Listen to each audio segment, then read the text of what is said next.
Halo teman-teman semuanya, jadi di video kali ini aku akan menjawab beberapa pertanyaan seputar kuliah jurusan arsitektur dan sharing-sharing pengalaman selama 4 semester menjadi mahasiswa arsitektur di Institut Teknologi 10 November. Sebelumnya kenalin, nama aku Bintang Nabil Nuha. Saat ini aku sedang menempuh pendidikan S1 di jurusan arsitektur ITS angkatan 2018. Tapi sebelumnya aku mau disclaimer dulu nih, jadi aku akan menjawab pertanyaan, akan sharing-sharing pengalaman sesuai dengan kapasitasku sebagai mahasiswa arsitektur ITS semester 4. Karena mungkin akan ada perbedaan dengan jurusan-jurusan arsitektur di universitas lain, dan sebenarnya aku juga kayak takut salah ngomong gitu sih kalau misalkan ada salah dalam penyampaian informasi. Jadi semua yang ada di video ini tuh benar-benar berdasarkan pengalaman pribadi aku. Jadi aku sering dapat banyak banget pertanyaan dari teman-teman aku berhubungan dengan jurusan arsitektur. Nah, kali ini aku akan menjawab pertanyaan-pertanyaan itu semua. Oke, langsung aja kita ke pertanyaan-pertanyaannya. Pertanyaan yang pertama, masuk kuliah di ARSI jalur apa? Jadi aku dulu masuk kuliah arsitektur, itu jalur SNMPTN. Jalur masuk ITS kan ada 3 jalur. Yang pertama ada SNMPTN, SBMPTN, kemudian juga ada jalur mandiri. Jadi dulu tuh SNMPTN diambil 30%, SBMPTN diambil 40%, sedangkan jalur mandiri diambil 30%. Kalian tahu kan kalau misalkan SNMPTN itu adalah jalur seleksi melalui nilai rapot. Kemudian kalau SBMPTN tes tulis, dan yang terakhir adalah mandiri. Kalau jalur mandiri di ITS kalau nggak salah itu mereka pakai nilai tes SBMPTN. Jadi kalau misalkan kalian udah nggak keterima SBMPTN, kalau misalkan kalian nggak keterima SBMPTN, nilai kalian tuh dapat digunain buat daftar jalur mandiri. Nah, selain itu perbedaan dari ketiga jalur ini itu adalah perbedaan uang kuliah tunggal atau UKT. UKT itu akan berbeda antara jalur SNMPTN dan SBMPTN dengan jalur mandiri. Kalau selebihnya itu sama aja sih. Kalau nggak salah temanku juga ada yang masuk dengan jalur afirmasi, tapi kalau dengan jalur selain itu aku kurang paham ya. Mungkin kalian nanti bisa lebih jelasnya bisa cek di website ITS. Pertanyaan kedua, kalau mau masuk ARSI harus jago gambar nggak? Nah, ini juga pertanyaan yang sering banget ditanyain sama orang-orang. Kalau misalkan mau masuk ARSI itu harus jago gambar atau enggak? Kalau menurut aku tuh jawabannya bisa iya bisa enggak. Kenapa bisa iya atau enggak? Bisa iya yang pertama karena emang nggak dipungkiri kalau misalkan banyak tugas-tugas yang sebenarnya nggak banyak sih, tapi ada beberapa tugas yang mewajibkan kita untuk menggambar di semester 1 di awal semester 1 akan banyak sekali tugas-tugas sketsa-sketsa gambar. Di semester 2 ada sebuah matkul yang namanya konstruksi bangunan atau konsbang. Nah, di konsbang ini juga kita diajari buat menggambar kerja, gambar denah, tampak, dan potongan, kayak gitu-gitu. Terus kenapa bisa enggak? Karena jujur kalau aku pribadi sebenarnya juga nggak terlalu bisa gambar. Tapi apa ya, menurutku waktu udah semester 3 ke atas tuh tugas gambar tuh mulai agak berkurang. Jadi kita udah kayak jarang gambar manual, lebih sering pakai aplikasi kayak gitu. Jadi, apakah harus jago gambar? Jawabannya bisa iya atau enggak. Tapi, kalau kalian misalkan nggak jago gambar, nggak usah kayak minder gitu. Kalau pengen masuk arsitektur, lebih gampangnya ketika kalian memiliki skill gambar, itu akan mempermudah kalian ketika berkuliah arsitektur. Tapi nggak perlu takut kalau misalkan kalian nggak bisa gambar. Oke? Pertanyaan ketiga, yaitu perbedaan antara ARSI, teknik sipil, dan juga desain interior.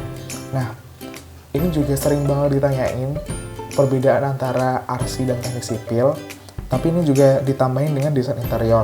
Jadi, kalau sepengetahuanku, jadi secara gampangnya arsitektur itu bertanggung jawab terhadap eksterior bangunan, teknik sipil bertanggung jawab terhadap konstruksi bangunan, dan desain interior tentu aja bertanggung jawab terhadap interior bangunan. Tapi di jurusan arsitektur kita juga belajar konstruksi dan juga desain interior bangunan.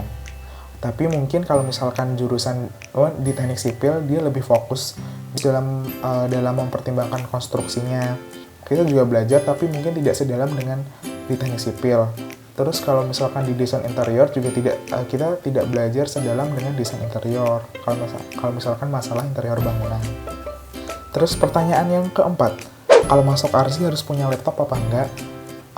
Kalau menurutku wajib sih, karena laptop emang penting banget sih, kan kayak sebagian besar tugas-tugas kita kan dikerjakan melalui dengan aplikasi kayak gitu kan. Tapi temenku itu kalau nggak salah ada yang sampai sekarang, aku nggak tahu sampai sekarang atau kayak aku terakhir tahu dia sampai semester 3 tuh belum punya laptop. Jadi dia kayak kalau ngerjain tugas kayak pinjem sama temenku yang lain gitu. Nah, ini bisa, tapi menurutku itu kayak ribet juga ya, karena menurutku tugas-tugasnya juga cukup banyak. Jadi kalau misalkan kayak pinjem sama orang lain mungkin agak ribet. Jadi kalau menurutku lebih baik kita punya laptop sendiri supaya ntar kalau misalkan ngerjain tugas nggak bingung gitu. Pertanyaan selanjutnya, pakai aplikasi apa aja? Jadi selama kuliah 4 semester ini, aplikasi yang paling penting harus kita kuasain itu adalah SketchUp. Nah, SketchUp ini adalah salah satu aplikasi basic di arsitektur, dimana dia tuh ya pokoknya kalau misalkan mau desain bangunan biasanya kita pakai SketchUp. Jadi untuk membuat 3D bangunannya itu di SketchUp. Kemudian juga namanya AutoCAD. Nah, AutoCAD ini biasanya digunain buat bikin gambar kerja kayak gambar denah, gambar potongan, gambar tampak kayak gitu. Nah, tapi jujur aku sendiri juga belum terlalu lancar untuk pakai AutoCAD. Jadi sampai sekarang masih belajar. Tapi kalau nggak salah mahasiswa angkatan tahun 2019 ini kemarin tuh mereka dapat pelatihan AutoCAD. Jadi mereka ada sebuah matkul yang tugasnya itu diberikan dengan menggunakan aplikasi AutoCAD. Tapi sebenarnya di SketchUp kita juga udah bisa bikin gambar denah, tampak dan juga potongan. Kemudian selain itu biasanya kan selain itu aplikasi yang lainnya menurutku belum terlalu digunain sih, kayak misalkan aplikasi-aplikasi buat render kayak gitu. Terus selain itu mungkin kayak aplikasi Corel, Photoshop, Adobe Illustrator, Canva kayak gitu-gitu buat bikin portofolio. Jadi selama kuliah itu kan biasanya kan ada penilaian. Nah, setiap penilaian itu kita bikin portofolio yang di-print. Nah, aplikasi-aplikasi tersebut digunakan buat bikin portofolio biar lebih bagus gitu. Pertanyaan selanjutnya, anak IPS bisa masuk arsitektur nggak? Nah, kalau ini sebenarnya aku kurang tahu ya. Tapi kalau nggak salah kan emang arsi prodi buat jurusan IPA ya. Tapi temenku itu ada 2 orang dari SMK. Nah, yang satu itu dia keterima jalur SNMPTN, yang satu dia keterima jalur SBMPTN. Jadi mungkin kalau misalkan anak IPS benar-benar pengen banget masuk arsi, mungkin bisa dengan jalur SBMPTN. Kan kalau misalkan SBMPTN dari IPS ke IPA bisa ambil lintas minat ya, lintas jurusan kayak gitu. Semangat anak IPS yang pengen masuk arsi. Terus, alat gambar yang dipakai mahal nggak? Nah, kalau mahal atau enggak, sebenarnya tergantung sama merek dan kualitas sih. Jadi, harga berbicara kualitas. Sebenarnya kalau misalkan kita mau pakai alat-alat yang standar-standar aja, itu juga ada. Kalau menurutku sendiri, selama ini aku beli alat-alat gambar nggak terlalu mahal sih. Paling ya kayak sama kayak biasanya lah, pensil dengan berbagai ketebalan, terus penggaris kayak gitu-gitu sih. Mungkin tapi kan kita misalkan kalau kayak beli sekali itu kan bisa dipakai buat lama kan, kalau misalkan kayak beli penggaris kayak gitu-gitu. Terus mungkin yang agak mahal mungkin kalau misalkan beli bahan maket. Jadi kita sering kalau bikin maket tuh pakai bahan PVC. PVC itu semacam kayak papan putih yang agak tipis gitu, pokoknya yang dipotong-potong buat bikin maket. Nah, ini harga per lembarnya cukup mahal, kalau nggak salah 25.000 atau berapa ya, aku lupa. Pokoknya sekitaran segitu. Jadi sebenarnya kalau misalkan mau pakai alat-alat yang standar-standar aja juga bisa, tergantung kita, karena emang kan harga menentukan kualitas juga ya. Jadi itu balik lagi kita mau pakai alat yang standar-standar aja atau mau pakai alat yang mahal. Terus mata kuliahnya apa aja? Nah, jadi sebenarnya aku mau cerita dulu ya. Jadi mata kuliahnya tuh sebenarnya dalam satu semester itu ada dalam kuliah arsitektur di ITS itu ada satu mata kuliah utama, yaitu perancangan arsitektur, di mana perancangan arsitektur ini merupakan mata kuliah dengan beban bobot SKS terbesar, yaitu 6 SKS. Nah, pada tahun pertama, yaitu semester 1 dan semester 2, itu akan diberikan mata kuliah dasar perancangan arsitektur. Nah, ketika udah masuk semester 3, 4, 5, 6, dan 7 akan diberikan mata kuliah perancangan arsitektur. Jadi itu berurutan. Di semester 3 akan diberikan perancangan arsitektur 1, semester 4 perancangan arsitektur 2, dan begitu seterusnya. Nah, di semester 7 akan diberikan perancangan arsitektur 5, dan juga bikin proposal untuk sidang tugas akhir, dan juga ada magang juga. Nah, nanti baru di semester 8 udah fokus ngerjain tugas akhir. Nah, secara umum mata kuliah perancangan arsitektur itu adalah merancang sebuah bangunan.